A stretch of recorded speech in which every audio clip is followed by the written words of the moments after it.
কেন্দ্রীয় সরকারের বিজ্ঞাপন দিতে ঠিক কত খরচ হয়? সংসদে তৃণমূল সাংসদ ডেরেকের প্রশ্নের লিখিত জবাব এড়িয়ে লিঙ্ক গুছিয়ে দিয়ে দায় সারল কেন্দ্র। কিন্তু সেই লিঙ্কে মিলল 2320 কোটি টাকার হিসেব। কেন্দ্রের গুচ্ছ বিজ্ঞাপনের খরচ নিয়ে এবার বুক খুলল তৃণমূল কংগ্রেস।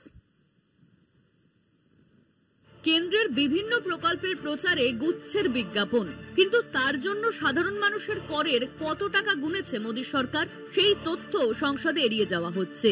এবার এ নিয়েই সরব তৃণমূল। শুধু ওয়েবসাইটের লিঙ্ক দিয়েছে কেন্দ্র, যাতে দেখা যাচ্ছে কেন্দ্রের ওয়েবসাইটের তথ্য অনুযায়ী গত 5 বছরে মোট 2320.14 কোটি টাকা খরচ হয় বিজ্ঞাপনে।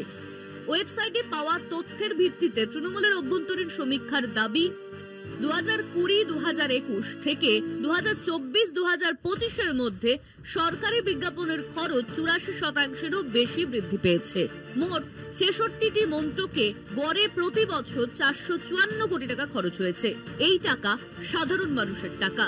রাজ্যসভায় কেন্দ্রীয় তথ্য ও সম্প্রচার মন্ত্রীর কাছে তৃণমূলের রাজ্যসভার নেতা ডেরেক ওব্রায়ান জানতে চেয়েছিলেন কেন্দ্রের বিজ্ঞাপন নিয়ে ডেরেকের প্রশ্ন। সরকারের বিভিন্ন মন্ত্রকের বিজ্ঞাপন খাতে গত 5 বছরে কেন্দ্র মোট কত টাকা খরচ করেছে? মোদী সরকারের 11 বছর পূর্তি উপলক্ষে কত ব্যয় হয়েছে বিজ্ঞাপনে? মন্ত্রী এল মুরুগান লিখিত জবাব না দিয়ে জানান, সেন্ট্রাল ব্যুরো অব কমিউনিকেশনের ওয়েবসাইটে বিজ্ঞাপনের ব্যয় সংক্রান্ত যাবতীয় তথ্য রয়েছে। অথচ রাজ্যসভা এবং লোকসভার সংশোধিত বিধিতেও লিঙ্ক দেওয়ার কোনো কথা নেই। তাতে সংসদীয় পদ্ধতি ধ্বংস করা হয়।